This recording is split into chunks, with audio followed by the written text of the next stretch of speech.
Good afternoon, everybody, or good morning, depending on where you are in the country. This is Natasha Duarte. I'm just going to give another minute or so for people to get connected in, and then we'll get the webinar started.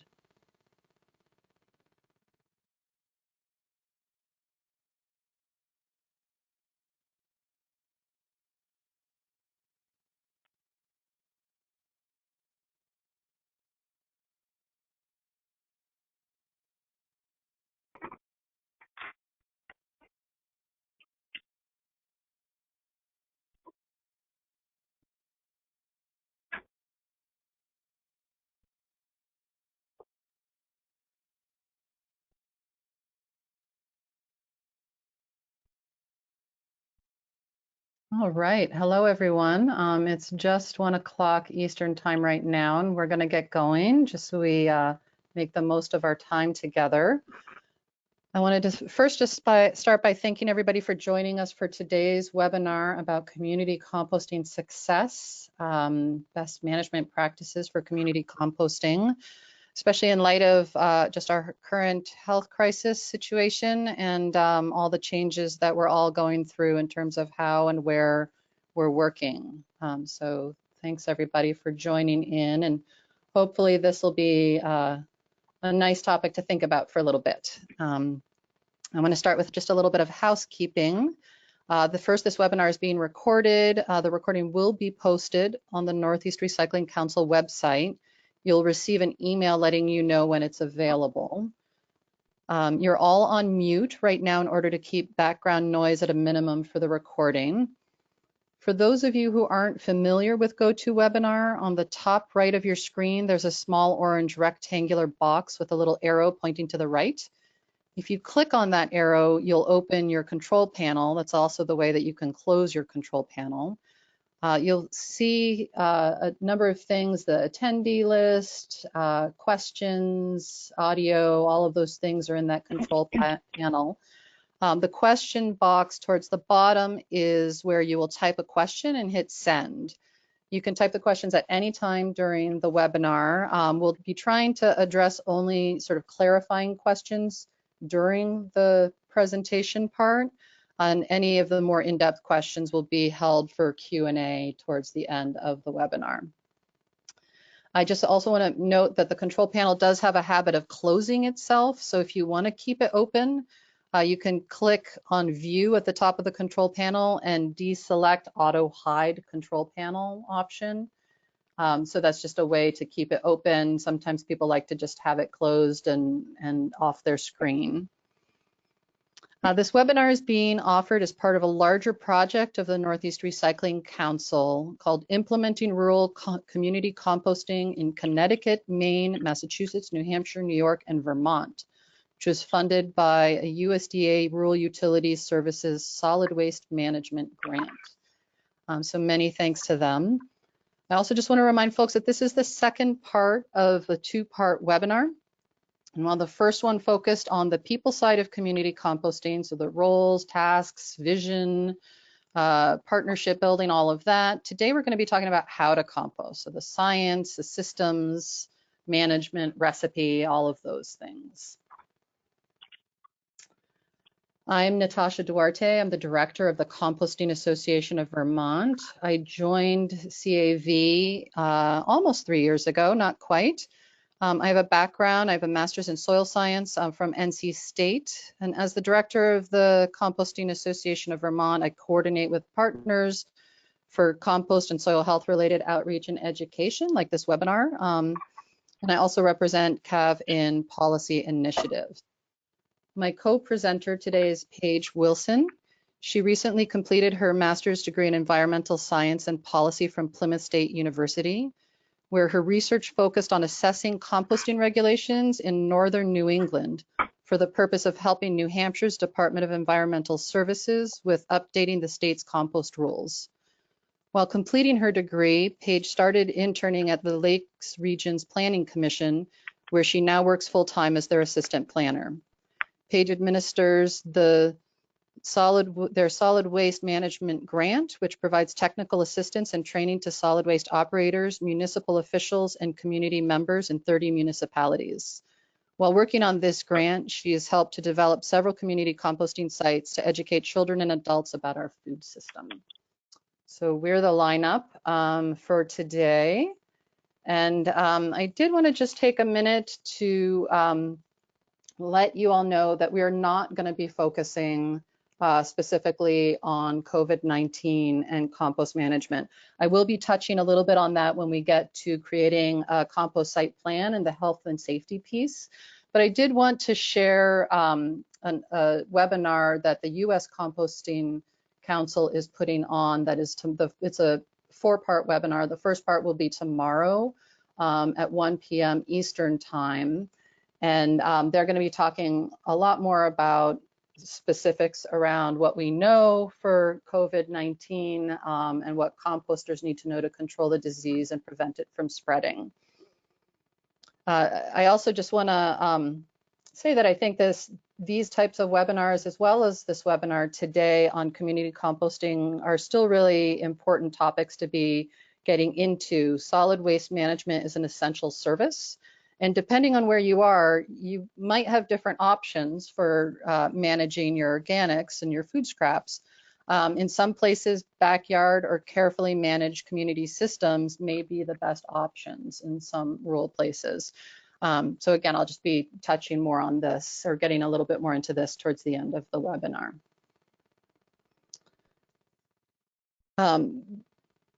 This may be a little bit of an overview for those of you who have already seen or participated in part 1, but you know, with a potentially different audience here, I just want to start by reviewing what we're talking about when we're talking about community composting. So community composting sites are focused on producing compost for local use, really promotes community connections.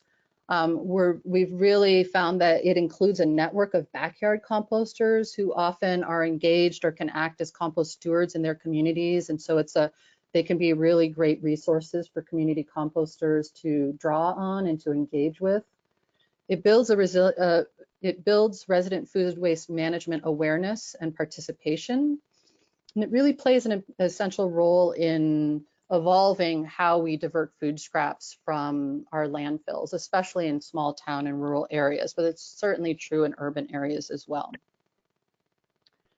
Community composting sites are often volunteer run. Some are staffed, but even those that are staffed often have really great engaged volunteer teams.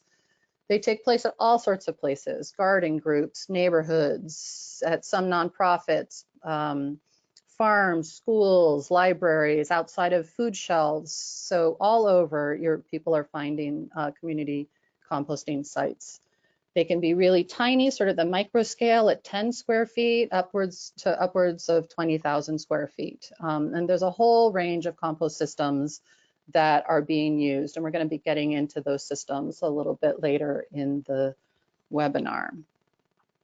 But right now, I'm going to turn it over to Paige, who's going to cover some of the basics of composting science. Paige? All right, thank you. Yeah, so let's just dive right into the science of composting, and I'll just be covering the basics, but honestly, this section could be an entire webinar in and of itself if we really went into the details. But basically, whether you're doing home composting, community composting, or working at a larger scale facility, the compost process is essentially the same. And it's a controlled aerobic biological process. And aerobic just means that there is oxygen incorporated, but basically it's all about the microorganisms.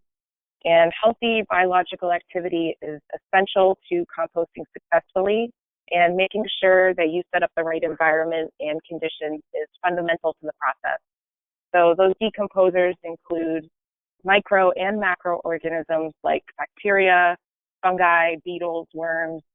The photo on the right just shows a general food web that occurs in your compost pile, starting with the organic debris that you put in and then branching out to those different decomposers. So as they digest the organics for food and energy, that activity is actually what speeds up the decomposition process and creates the heat that you will find in your pile. So those organisms do convert the material into a valuable product that can then be used to improve soil quality. Next slide, please. So this diagram just kind of visualizes the basic compost process where you have your input of raw materials into the system, and then as that breaks down, it creates moisture, heat, and carbon dioxide. So, and you also mix in oxygen as you turn your pile, but over time, you then produce your finished compost product.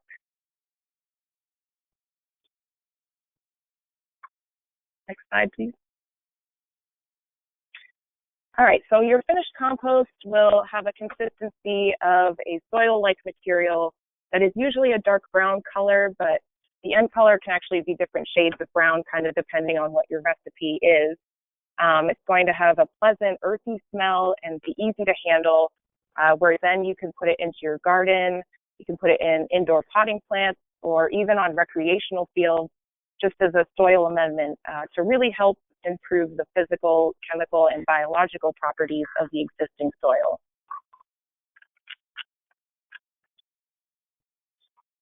So in order to keep your microbes happy for composting, you just need to add the right materials to give them a healthy environment to live in.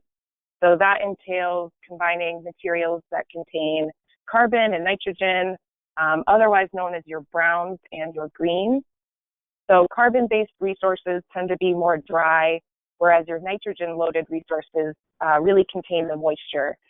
So creating a homogeneous mix between those two types is fundamental to the process because you don't want your pile to be too wet or too dry. And I'll just go into how to source for those resources later on. But basically, you want to include a good mix of those materials to have different sized particles like wood chips or sawdust or shredded paper, basically to increase the surface area for your microorganisms to eat and to also promote airflow.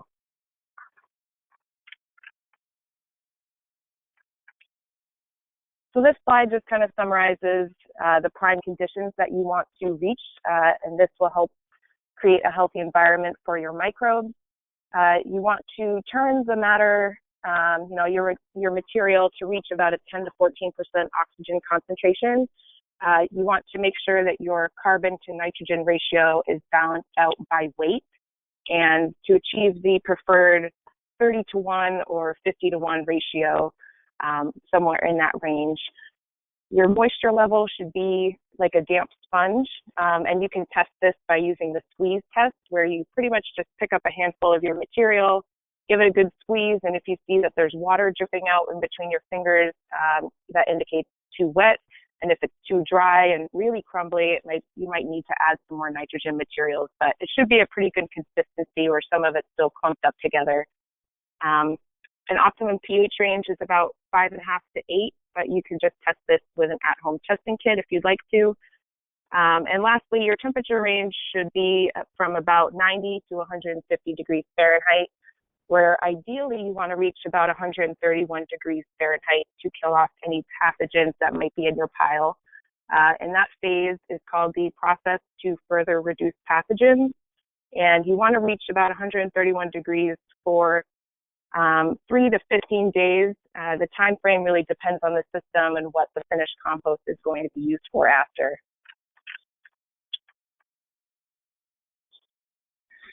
This table just outlines the carbon to nitrogen ratio for different organics that you can add to your compost pile.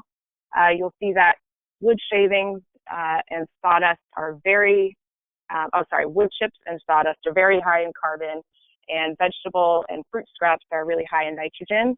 But ultimately, you want to kind of add a variety of materials to best help with porosity and airflow.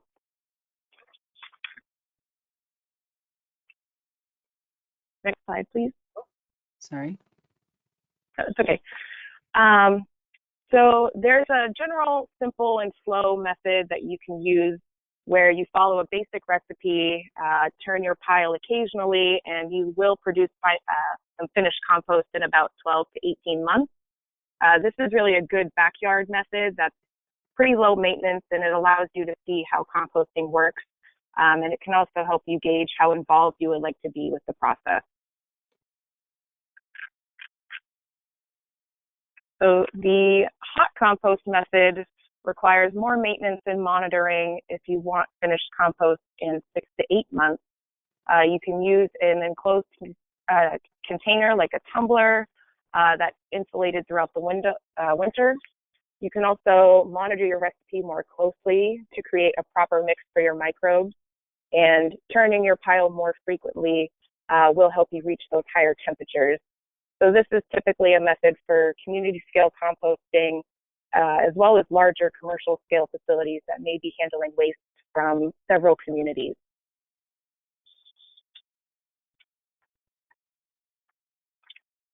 Are there any questions at all that maybe popped up during that section before I move on? Yeah, let me just see, there are a couple.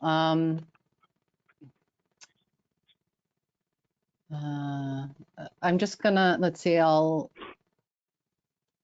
few of them I think you're gonna cover likely in the feedstock section, so I'll wait on those. We did have a question about the 131 degrees for COVID-19, and I'm just gonna say that there is evidence in similar viruses that those higher temperatures in compost are enough to kill the virus. I don't know that on this specific strain it's been tested, but the webinar from the US Composting Council, that's tomorrow afternoon, we'll be getting into this in more detail. So I'm going to just let that stand as is for now. Let me just see. And then we have a lot of questions about the feedstock. So let's go ahead with the feedstock section, and then we'll circle back to those. Okay, great. So yeah, your compost recipe really depends on how much material your site and your team can handle. And it also depends on the goals for your site.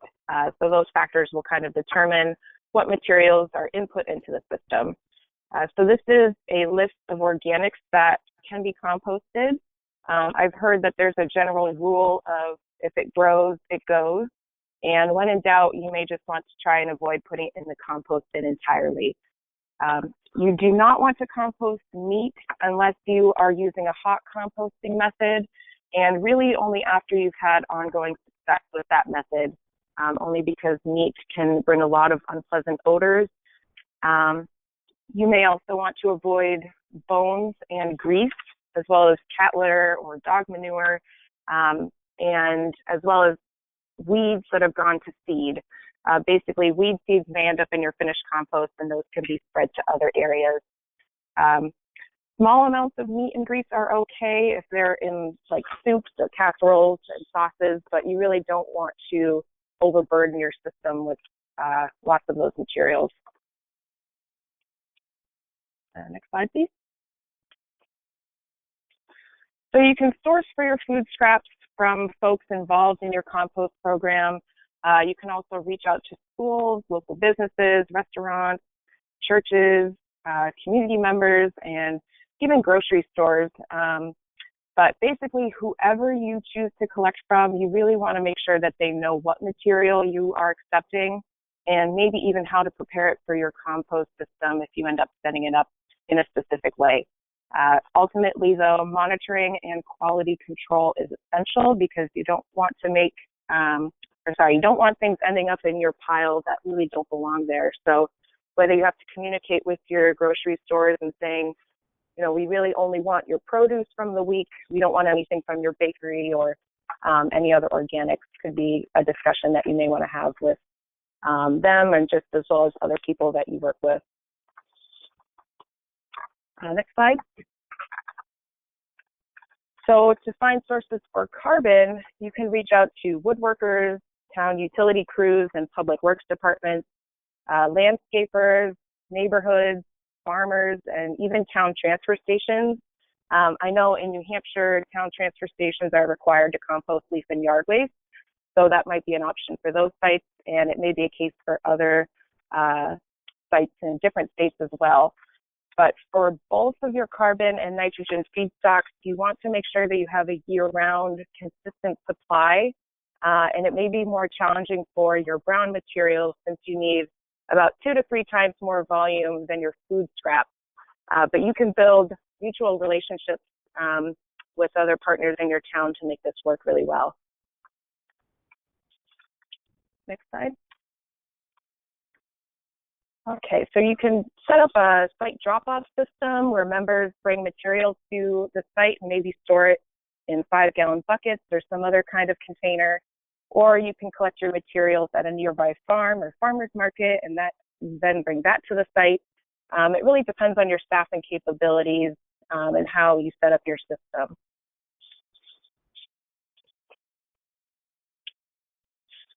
Or you can even choose to collect your feedstocks by bike. The pedal people in Northampton, Massachusetts use this method to collect food scraps from businesses and residents for composting at local farms.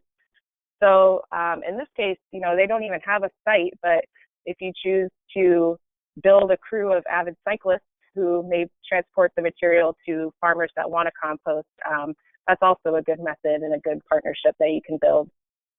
You can also use pickup trucks, vans, and other vehicles that may not require a commercial driver's license to transport your materials to different sites. And just to wrap up this section, this slide again just visualizes the basic compost recipe of trying to stick with a 2/3 carbon to 1/3 nitrogen ratio. And you may add more or less depending on the type of carbon and the type of nitrogen materials that you are including in your system. Great, thank you. And we're going to do a couple questions here that are specific to feedstock. So one question is, how do you handle questions that people might have about composting shredded paper that may be bleached or include inks and dyes? The public has a growing awareness and concern about potential contaminants in compost. I'd say that you may just want to be more selective with, you know, what types of paper that you're including. I know newspapers like black and white ink is fine. I don't know if you have anything else to add, Natasha. Yeah, so there's a lot of evidence that the bleach and the dyes are broken down during the composting process.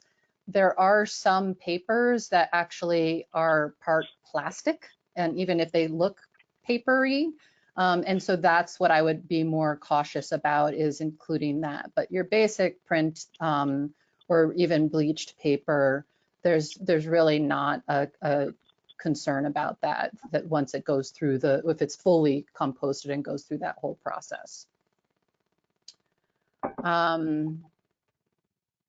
Another question is, how does pulped material affect the timing?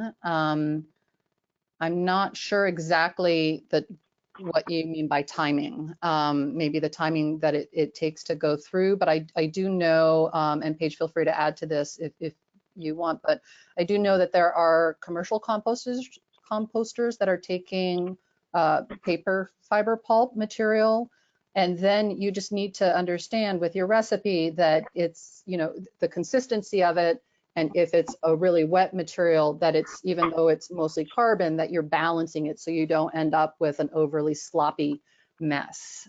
So it just depends on the volume, and it depends as well on the just keeping an eye on the moisture and adjusting your recipe accordingly. Coffee grounds, green or brown, is the question. Paige, do you want to take that one?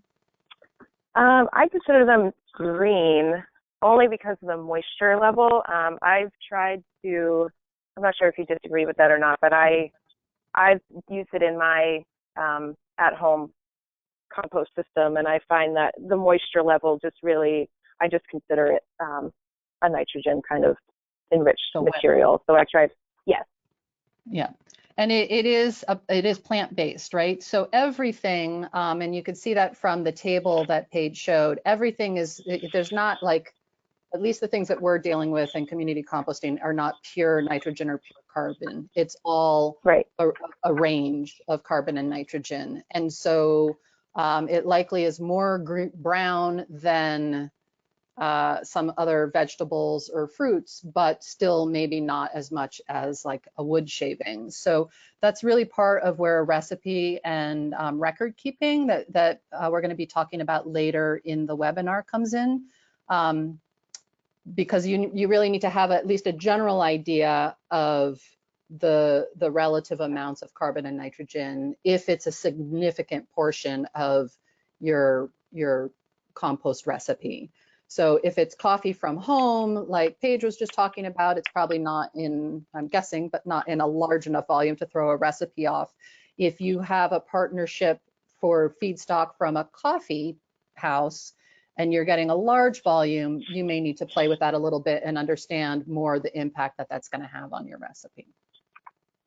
All right, so for now, there are a couple other questions, but we're going to go ahead with the presentation, and we'll be circling back to these questions at the end, and also, you know, as we have time, as we keep going through the webinar. All right, so I'm going to talk now about some different site and system considerations.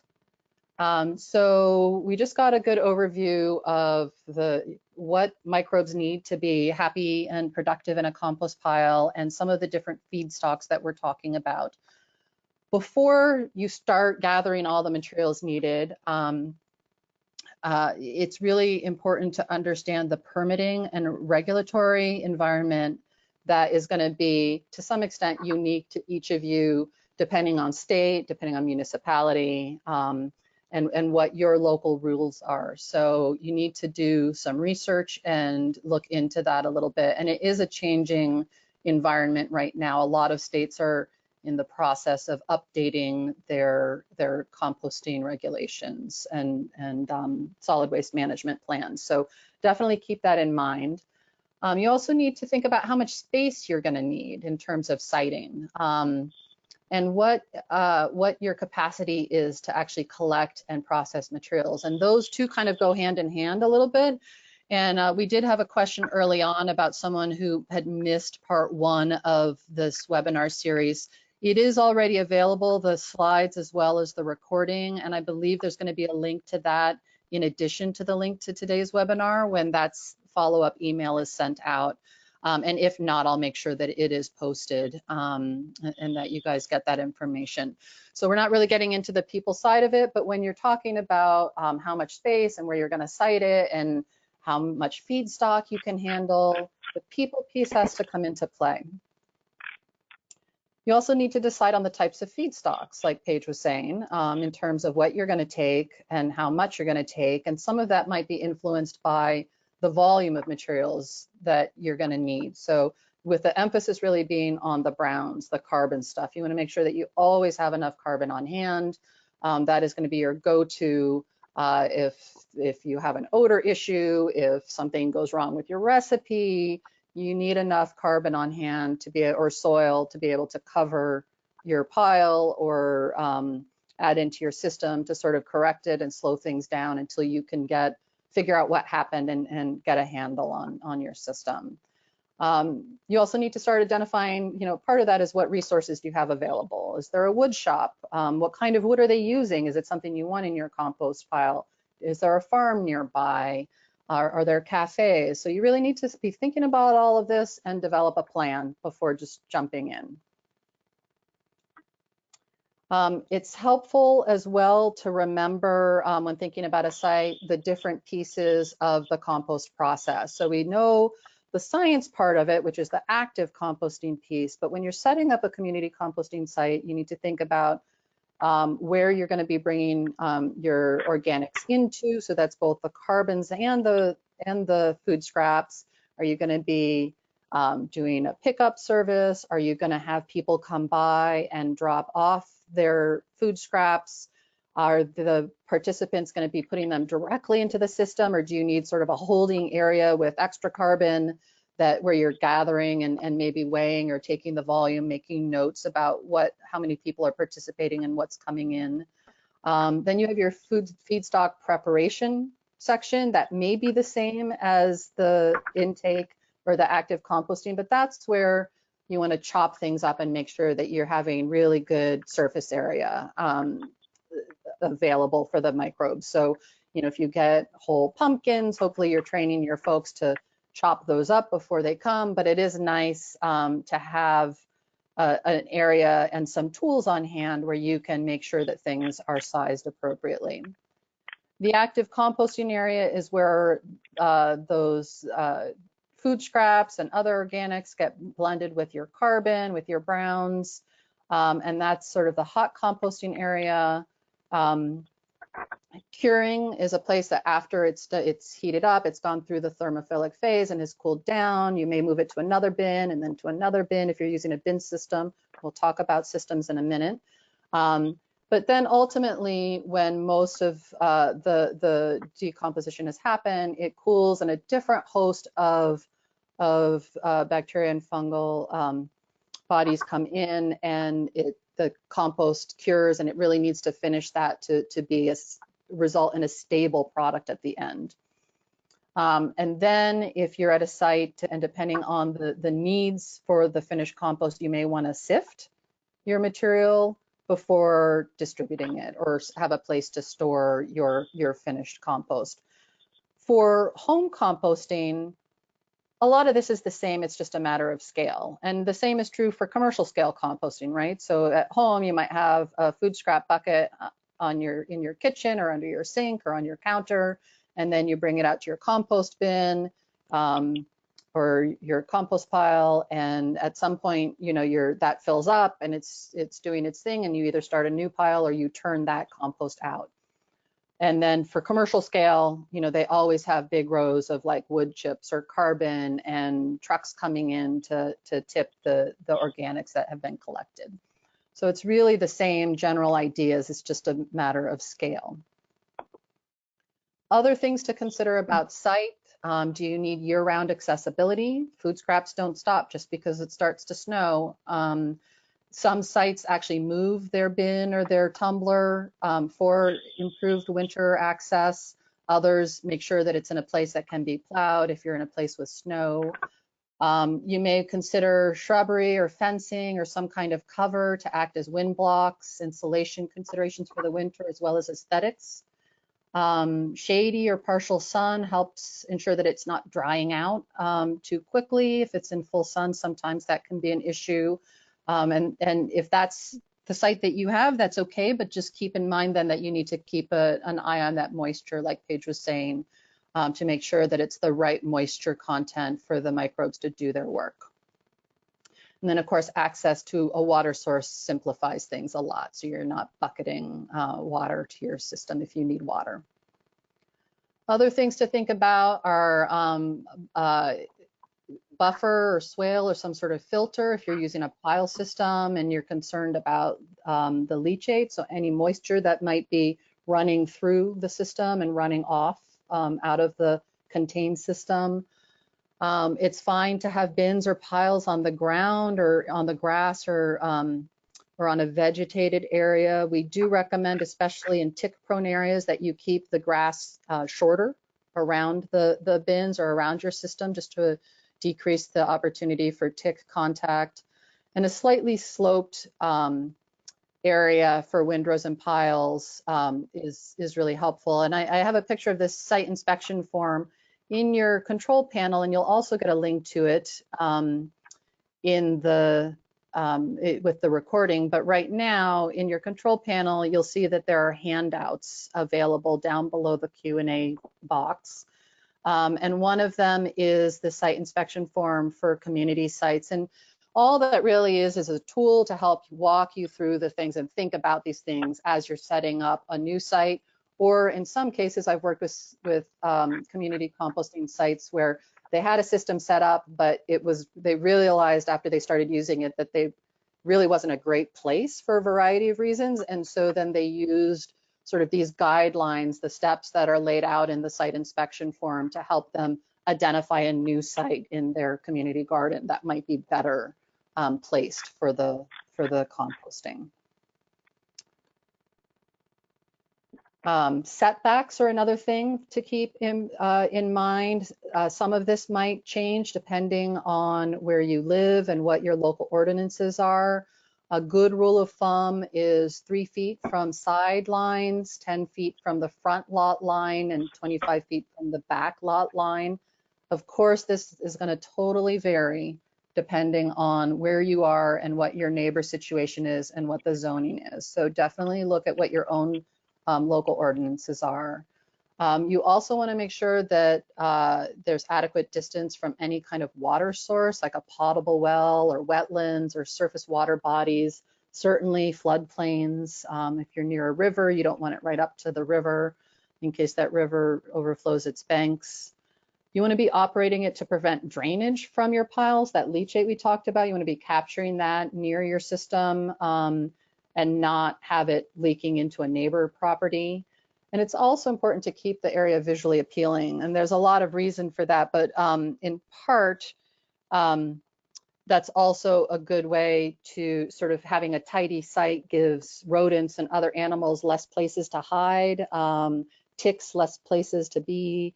So there's a bunch of reasons to sort of have a tidy, visually appealing site. Some other best management practices around siting is to operate your site to minimize odors and prevent the runoff. And again, we've sort of touched on that, to not attract wildlife. Sometimes, depending on your neighbors, and we do in part one go in a bit to a good neighbor policy and what that looks like and communicating with your neighbors, but sometimes it's as simple as having it screened, the active site screened from your neighbors with plants or fencing or some kind of a trellis or something, just to help with have it not be quite so in their space feeling. And then always having an adequate amount of carbon on hand. So it's always a good idea to cover food scraps as they come in, especially if they're not being integrated directly into your system. Have some sawdust or wood shavings on hand to cover them directly in your collection bin. And soil is an acceptable replacement for that kind of carbon material if you're stuck. For animals, I want to say that there are whole webinars that have been recorded. We have a resource slide at the end of this webinar with some websites to direct you to, but there are whole webinars talking about deer, talking about rats and other rodents, talking about bear issues. So this is really just an overview, but some things that you can definitely do is line your bins with hardware cloth. That's the 1/4 inch mesh, so not the, or 1/8 inch mesh. You don't want it too big because mice can squeeze through tiny little holes. Using lime on occasion, if necessary, helps with fruit flies and may deter some wildlife. You may, depending on where you are and what kind of wildlife you're encountering, you may choose to enclose your compost area. Ammonia-soaked rags placed in buckets around a site can be used as a repellent or a deterrent. In places with bear, there may be times where you need to really be much more diligent about removing bird feeders or trash cans or making some slight adjustments to your collection area. So that's important to keep in mind. And it's really just for that time in the spring, early summer when bears are coming out of hibernation. And some places actually have decided to just stop incorporating food scraps just for a week or two during a really hot area or if there's been a lot of bear sightings. So those are things to think about. I will say, however, that a well-managed site is going to be way less likely to attract animals. So, and it's really the odor that brings them into your site. So as long as you're mixing it, you're managing it, you're incorporating enough carbon, that can deter a lot of the conflict that you might experience with animals. In terms of systems and choosing what's right for your site, there are tons of systems, and I'm going to show a bunch of slides with pictures, but I just want to start by saying, and I see we have some questions that I'll get to in a minute, but I just want to start by saying with the system choice, the part of the beauty of community composting is that there are a lot of systems and there is no one right way to do it, as long as you have the basics covered and you're managing it in a way that supports the decomposers to do their composting job. So I know that frustrates some folks and they really want to know how to choose. We do walk through some exercises again with the people, um, part one, people side of community composting. It's really important to match a system with your community composting site goals. So are you looking just to divert organics from the landfill, or are you looking to crank through as much material as you can to make as much compost as you can to garden or to do plantings with or some other project? You're going to want different systems to address these different issues. Is it a neighborhood of 8 households, or is it in an area where you're going to have, 20 or more households contributing, or maybe a whole area of a town and doing pickup? So all of these things come into play when choosing the system that's right for your particular site. I wanted to show a variety of tumblers. There's some that are insulated, this one that's blue up here in the corner is homemade, as is this white one. I will say that having it aligned this way horizontally makes it much easier to turn. What happens with the ones that are up and down, like this blue one in the corner, is that it gets really sort of heavy to turn and can be a little awkward. There are also more expensive ones that you can buy and cheaper ones that you can buy. One note I will say about the kind that slide, the tumblers that slide like this, as opposed to the ones that have little locking mechanisms, is that someone in my community asked me for some assistance because a raccoon had learned how to slide that open. And so that's another thing to be thinking about, and she ended up actually just drilling little holes and putting just a hook on it to prevent that.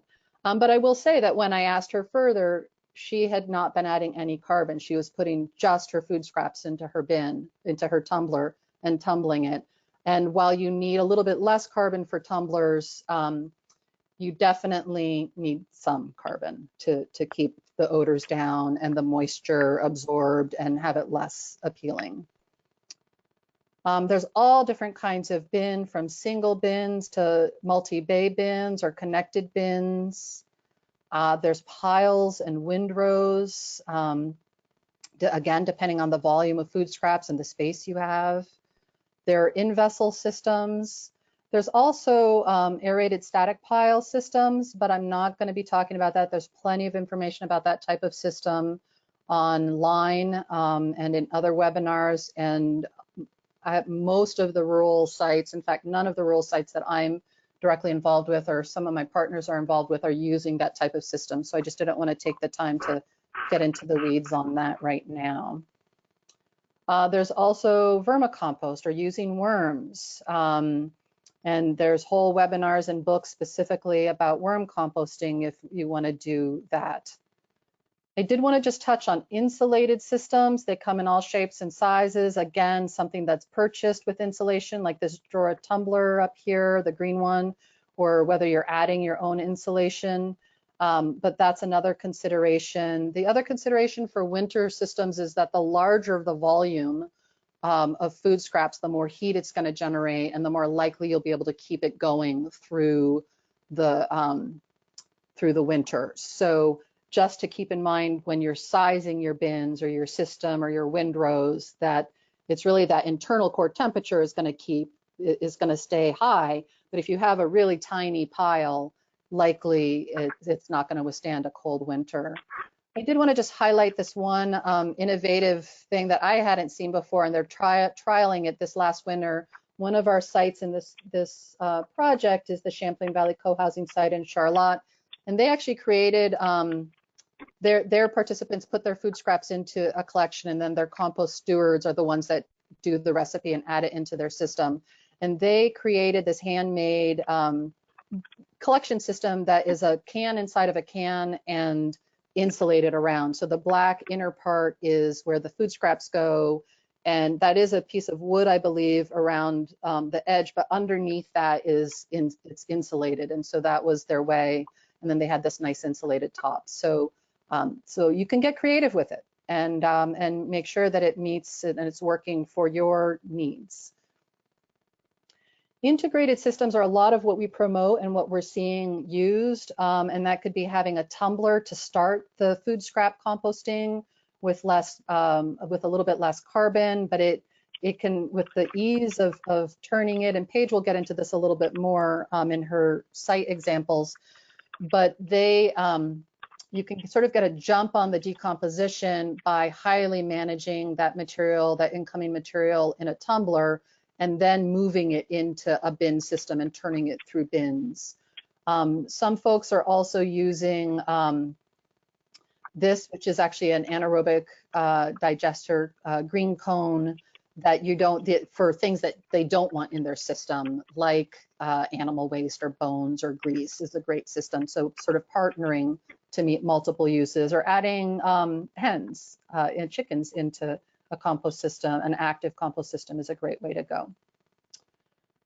So with that, let me just take a quick look at the questions, but unless they're really related, I'm going to pass it off to Paige to get us into more of the some more case studies. Let's see.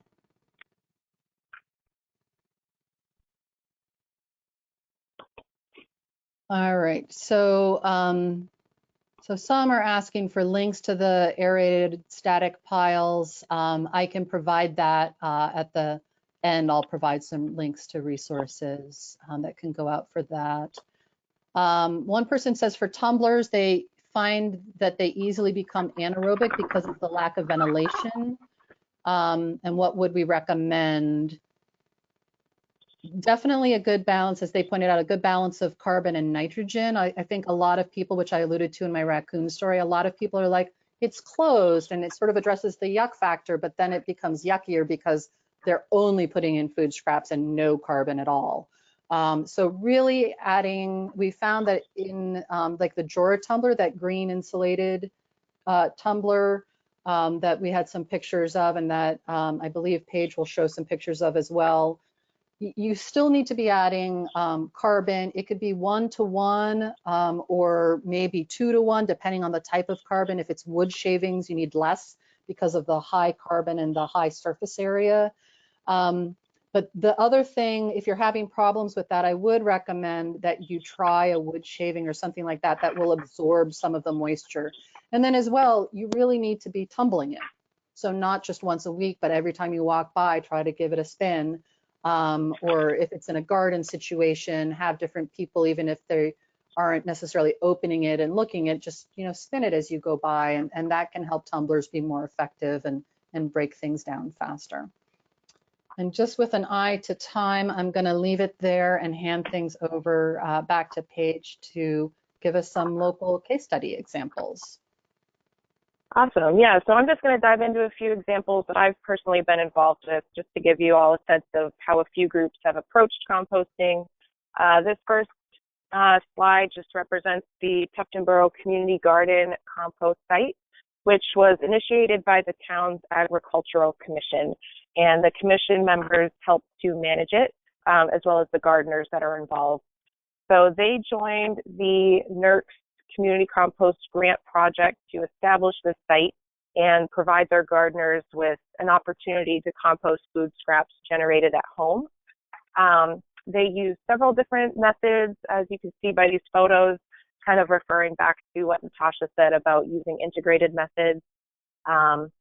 Their Jora tumbler, which is that green machine in the right photo, was purchased through the NERC grant and is used to kickstart the compost process and rapidly decompose the material because it's in an insulated container. And from there, they have a series of bins. From the photo, I think I counted about 7 or 8 sections made of concrete blocks and old pallets, just to segregate their feedstocks and separate the different active and curing compost phases. Some of the bins were already made before the compost site started, and then they just added more to those as their compost site grew. But they do have a supply of chicken manure from a local soy source. They have shredded paper from their town office to include as a carbon source. They tend to shovel the material into a wheelbarrow to transport the material along the bins, and then they just have a pitchfork to mix the piles as they go along. Next slide, please.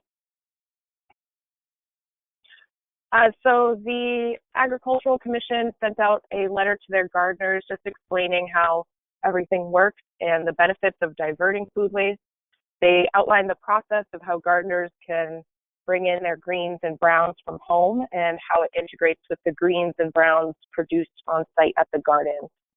So this is indicated on their signage as working garden and home materials.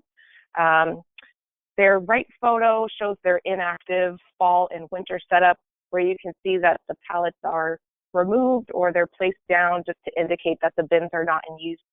And the photo also shows that their pile of garden waste that they collected at the end of the season, just sitting there to kind of dry up and break down over the winter for easier incorporation in the spring and the summer. Next slide. So this next example involves several YMCA summer camps, also in Tufton Borough. By the way, Tufton Borough is a rural community of about 2,400 people. So although neither of these systems really accommodate the entire town, it's just something to kind of think about. So the Northwoods and Pleasant Valley camps also joined the NERC Community Compost Grant, and I've kind of been working with them as their local LRPC liaison for their program. But in 2019, a group of the camp representatives developed a pilot program to compost their kitchen scraps, so representing their pre-consumer waste. And the pilot really helped the camp understand the amount of kitchen waste that they produce. And just to kind of officiate the program, we did design a logo shown on the left to highlight the partnership and use it as an identifier for the program. But for 2019, the team chose to just avoid meat and dairy completely so they could determine how their system would perform with the most basic common inputs of kitchen scraps, and just to see how they could maybe scale it up and design the system more to include more materials for next year. So the goal for this 2020 season is basically to also include the dining hall waste. And the camps do serve about 1,500 meals per day during the regular camp season. So we're really trying to ramp that up. But their initial system is shown in this elongated picture where they had a bin for horse manure, which was sourced from a nearby farm. They had a hot frog tumbler that served as their primary composter. They had a bin for shredded leaves, and then an earth machine on the far right that was just used as a secondary composter to complete the active phase and to help cure the material. So the matter was moved from the hot frog, put into the earth machine, where more carbon material was added to help wrap up the process. But the hot frog tumbler had two chambers. It could hold 17 gallons per chamber, but it wasn't insulated, so there was a little bit of trouble reaching those high temperatures. And it could only really accommodate approximately 15 gallons of food scraps per week. Next slide, please.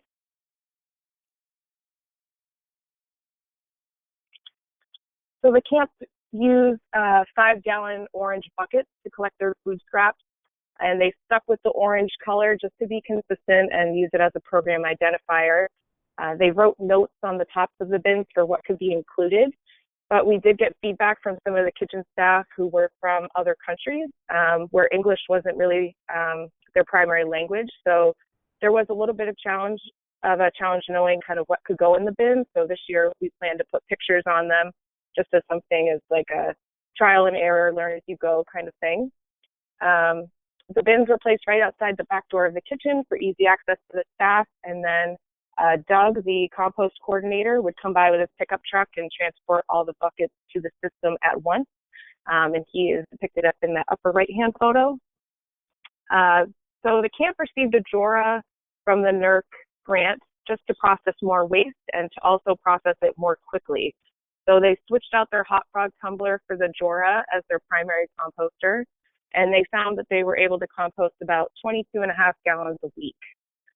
So in the whole 62 days of composting during the regular camp season, they were able to collect about 845 pounds. And then during the 21 days of the postseason, they were able to compost 248 pounds for a total of 1,093 pounds during the entire program. So it was a very successful pilot. And because of the success, we actually held a camp summit back in February just to explain our program to some of the other camps. And there's a picture of that down in the bottom left. And it was a very successful meeting, and actually 2 other camps will be joining our program for this summer. So that way we can compost more waste and pool all of our resources together to really grow this system and make it more successful and sustainable. I will say that during the off season, we do plan to send the Jora to a nearby church where it will process waste from community meals. So in that sense, we have developed more of a year-round program. Next slide, please. So for the future, thinking kind of down the line in a couple of years, we are planning or hoping to build an in-vessel composting system to really increase the capacity to accommodate all the waste from all the camps and also from some external partners in the community. So reaching out to local grocery stores, restaurants, community members, as well as local farmers to help them with manure management, because sometimes that can be an issue for farmers. Ultimately, though, the objective is to help the environment and save landfill space, but your reasoning and goals may be different. That just happens to be the underlying reason for this whole project. So we're really trying to gear it up to be a huge community resource and move forward from there. Next slide. Right. So before we get into record keeping, which I know you then use some examples from those sites, but let's just take a quick look at questions to see if anything is really specific to what you've just been talking about. The YMC Camp Summit was in February of 2020, right? No, it was this last. It was this last February. Just right. this kind of summer. Yes. Yep. Did I put 2020 on the image? 2019, I think. Sorry, I didn't catch great. it. No, it's okay. Let's see. So these, I'm just trying to flip through. We have a lot of questions. So here's one. For the community compost cases, that studies that you just talked about, Paige, what is the breakdown of local government support compared to volunteers? And do you have any ideas on budgets for the cases? And I know you're going to talk a little bit about that, the financial piece with the record keeping, but for the first one, in terms of volunteer versus local government support. Yeah, so we were actually very fortunate to have staff on site kind of as the volunteers, so they helped with the process. And then Doug had actually came to one of the NERC trainings and just really was, I think, struck by how he could apply this in the town. So I think that just helped with his leadership, really getting in other volunteers from the local church that the Jora will be going to for off season, and aligning with their Solar Saints initiative at the church, which is a sustainability initiative that I think when Doug approached them and told them about this composting opportunity at the local camp, that it helped them realize that this could be something to jump onto. So I think his communicated passion really helped with this, as well as the director of the camp. She's very involved with this as well, Kate LeMay. She has really been helpful with getting other camps on board as well. So I think it's just a communicated passion for it, that if people seem to be driven, it really helps other people think, okay, this is going to be great to jump in on. And in terms of local government, we are hoping to connect more with town select boards. I know the Agricultural Commission at the community garden has been talking with their select board, but that is something that I'd like to get more involved in. And I'm hoping that, again, that communicated passion will just help get them on board with this. Great, thank you. So let's go ahead and dive right into the record keeping. All right, so yeah, it's important to keep track of your system and use a logbook and make observations. It can be as detailed or as general as you would like. This example is just, you know, just one of many, but ultimately having a logbook really creates a professional atmosphere, and it serves to alert your team members of like potential issues that may become problems down the road. And it also can reassure your community or budding neighbors and town officials that you are making sure things are running smoothly and that you want to be successful. Next slide. So I pulled this table from the Northwoods and Pleasant Valley 2019 pilot program report, which was used to keep track of the campus compost system. And this table just shows the compost batches, the dates when materials were added, the volume of material, and then just some notes along the way. Overall, though, their report included an overview of why they started, a description of the program, some key findings, and then recommendations for the future. So you may choose to write a report like this for your system, but it is totally your choice. Next slide. So here are a few more tables that I pulled from that same report.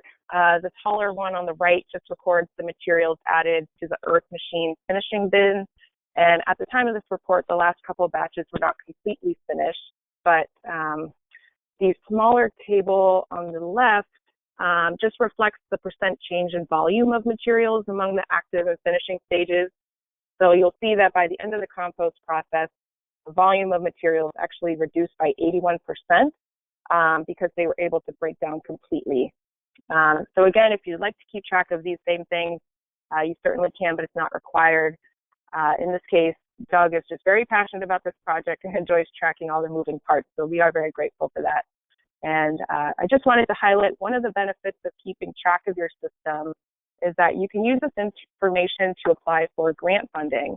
And in this case, we used the report from the camp to apply for seed grant funding through the New England Grassroots Environmental Fund, and we were awarded $750 to help purchase another Jora for the 2020 season and additional composting equipment. So your report really doesn't need to be like a formal 20-page document. This one was really about 5 or 6 pages of text and tables, just to outline the success of the program and all of the partnerships that we were able to build to be sustainable. So in that case, we were able to use the information to our advantage. And that's it for that slide. Perfect. Great. All right, so I'm going to go ahead, just keeping an eye on the time, and talk about developing a site plan and getting into that, and then we'll hopefully have a few minutes for more Q&A at the end. So developing a site plan is a really important part of managing a community compost system. In essence, it's a plan like this is a communication tool. So it's a way to help communicate amongst the people participating in your system, as well as to have a really clear message that you can share out to your neighbors and your larger community. So this is something that's good to think about before you begin. It's definitely an exercise that we engage groups in when they're setting up a site. It's also, the idea is that it then becomes a tool that is part of your ongoing training, or when you're bringing new members into your site to get them up to speed. And if you're already engaged in community composting and don't have a site plan, hopefully this will help you think about some of the different components that will help you be really good and responsible stewards. So many of the aspects of the site plan are sort of come into play as well with our current health crisis. And I am going to be touching on a little bit in the slides following this one. But this is just actually a really good example of, you know, if you have a plan and there's some community scale or national or pandemic, whatever it is, if there's a crisis, you have a plan in place, you understand what needs to happen next, and it's one less thing that you have to problem solve around. And so that's really, we've seen for sites that have this in place, it's been a bit of a smoother transition during the recent past weeks. So an overview of the site and the system, it's good to include just basic background. especially if someone new needs to be brought up to speed. It's something that they can refer to, or if a compost steward or stewards, the champions of a particular site, are somehow not available, then it is helpful to bring someone up to speed more quickly. Monitoring and record keeping, we just heard from Paige about this, and it's especially important as different people manage a system. So there are a lot of sites, especially really small sites, that may have one or two people who are really running the recipe and doing the system. And I get and I hear a lot from people that it's a drag to keep logs and records. But if someone new has to step in, or if you're on a rotating basis of whose job that is to manage the system and keep track of the recipe, it's super helpful to have records. And like Paige was saying, they can be really detailed, or they could be like, I added, per this recipe, and you may have different recipes. I used recipe A on this day. I checked the temperature, it was this. I added water, or I didn't, I turned it, whatever it is, it becomes a virtual, or not a virtual, but a non-face-to-face way to communicate. So you don't actually necessarily have to have a conversation with the person who did it, but you can look at a good log and understand what the last actions were. And if you're familiar with the compost system, understand what the actions that need to be taken are. So that's an important piece. It's also helpful to have provisions for controlling odors listed in the plan. It's always good to control odors, but especially what we found is that there's a heightened concern about germs and pathogens, and controlling for odors is more important than ever at community sites, really, in terms of giving the reassuring people that the site is being well managed. So again, having an understanding of what that means for your site and where the carbon is and what to do if something's a little smelly, or not to do a big turn if it's a really windy day. All of those things will help people, will help share in the management of a system. Communication and training, both internal and external, is really important. So participants in your system need to know, one, how to communicate with the rest of the group. If a composter doesn't show up, it's good to have an email chain or a list of phone numbers or whatever that is, but to know contact information for the key people, as well as if you have people who are just bringing scraps to your site, how do you communicate with them if you're going to have to stop taking scraps for a little while, or if there's a change in time, or how you're going to be accepting feedstock into your system. So there's this internal functioning, but it also really helps communicate clearly to those around you. And I keep referring to this Be a Good Neighbor tip sheet that is available from the first webinar, and that's something to look for if you need some tips on communicating with folks who may not be directly participating. The animal control measures, it's really good to have listed. We already talked about what some of those are and why, but it does help people to, if they understand why it's important to keep a tidy site and put tools away and make sure things are sort of buttoned up at the end of their volunteer hours, if that's what your system is, understanding that that also helps control animal vectors at your site can be the encouraging factor to help people actually follow through and do it. Or if someone comes and they also know what to look for, whether it be rodent or bear or what a raccoon, whatever it is, understanding what animal concerns might be in your particular area and what to do about it. The health and safety plans I'll be getting a bit more into in the next slides. Fire emergency plans are a good idea depending on where you are. Not all sites have that or have that concern, but especially if you're storing potentially some like wood chips or other things that might get hot, it's good to just understand what an emergency plan is. Some places have more or less concern about security and vandalism, and so having locks and sharing the information for either a coded lock or a key, or what that system is, or who to call or who to talk to if there is vandalism at your system. is good to have written down, and then contingencies. So this is everything from emergencies, weather events, volunteer illness or absences, and including closure of compost sites. And this is something that we talk about regardless of some sites are closing with the current COVID-19 concern, and I will be talking about that a little bit more. But it's always good, regardless of what's going on, to have a closure plan in place, because you have likely at a site, you'll have different organics at different stages of decomposition. You have hard goods in terms of materials, bins and tools, signage, all of these things. It's good to say there's one, compost champion that's been holding the whole thing together, and they have something happen in their lives and are no longer there. What happens to all that stuff? It's just good practice preventatively to really be thinking that through.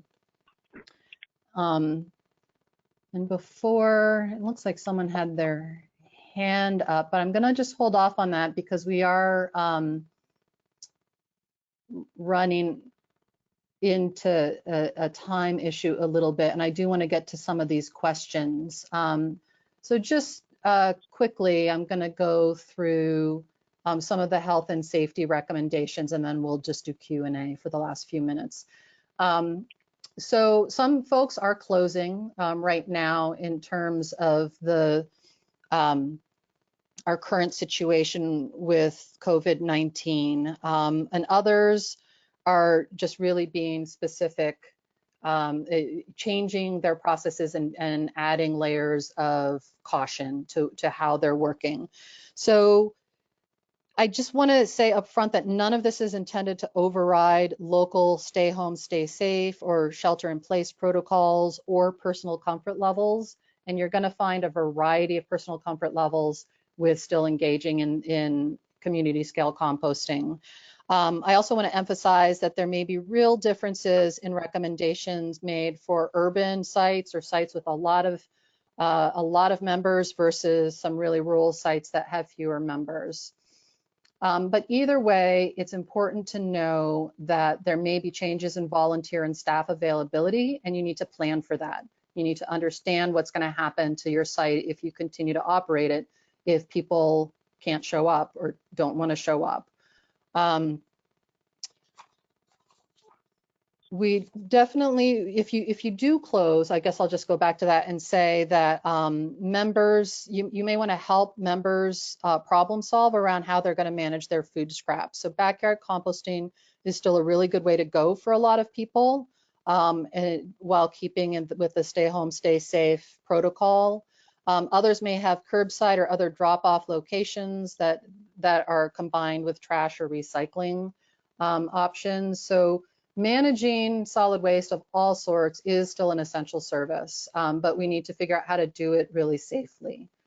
If you are going to continue to do your collection or drop off, there's some things that you should consider, like staggering the drop off times, have people put their food scraps directly into the system, whereas before you may have had a single collection place and then someone else managing it. So this may be a need to revisit training for recipe in the system and how to use it.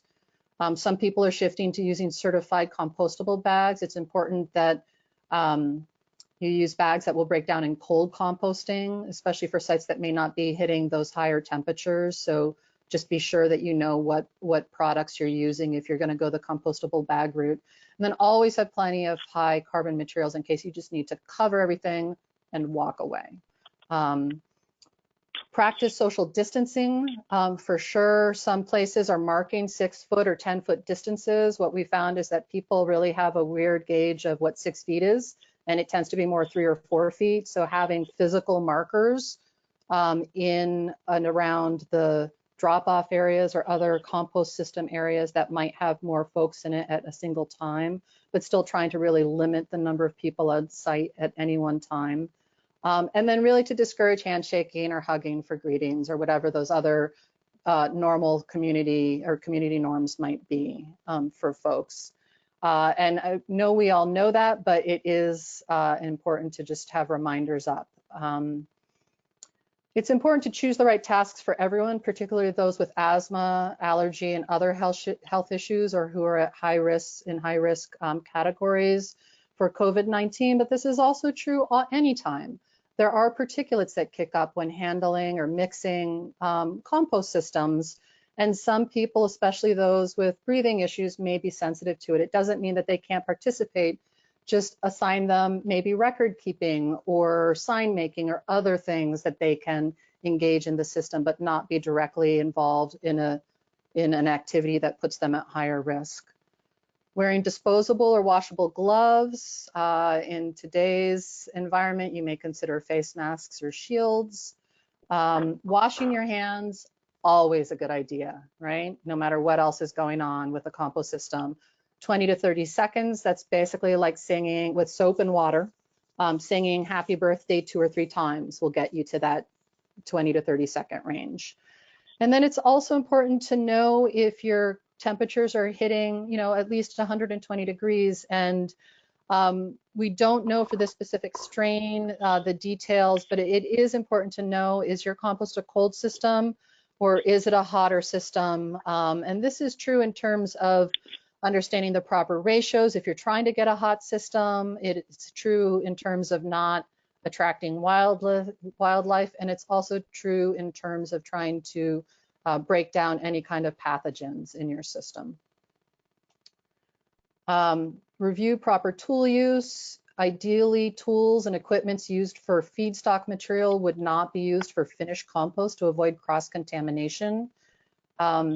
If necessary, if you don't have enough tools to have separate sets of them, you can sanitize tools with soap and water, with bleach solutions or alcohol solutions. You can also set those tools in the sun to dry, which helps sanitize as well. And then regularly wiping down all parts of compost bins, storage bins, tools, other surfaces that come in contact with your hands, as well as other food scraps or feedstocks. So plastic, metal, wood, whatever that is, it's good to just keep things clean. And this is in addition, of course, to just general hygiene notes about covering your mouth when you cough or sneeze. So I know we have a lot of questions and we are actually at the time, and I apologize for that. I will say that here are some sites for resources. So the Northeast Recycling Council has and then you just search for the resources. On my website, Composting Association of Vermont, we have a number of resources in the community food scrap compost, and I will be starting a community composting blog where I answer questions that come up at webinars or at in-person trainings that we don't have time to get to. The U.S. Composting Council, under their Research Educate section, that's where you can register for the webinar tomorrow, as well as the others in the series. And they've also been posting some really great resources from CDC and other places about managing food scraps safely. Institute for Local Self-Reliance has a number of great community composting resources. And then master composter programs in your area. Most states have them. You can also take them online from other states if your state doesn't have one.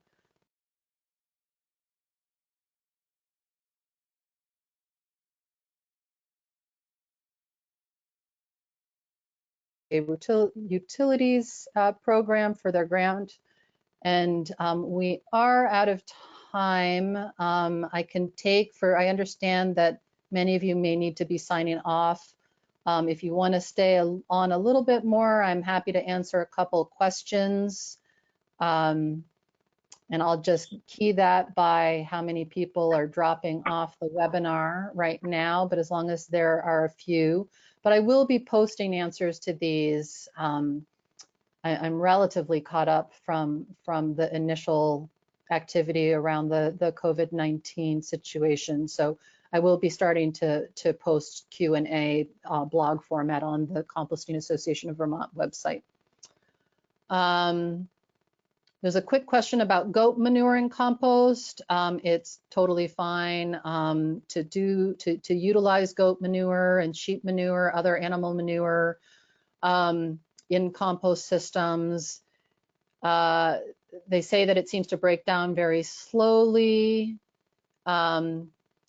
And that may just have to do with how much bedding comes in with it, so how much extra carbon is there, and that may, the speed at which it breaks down, you may want to look at your recipe. Can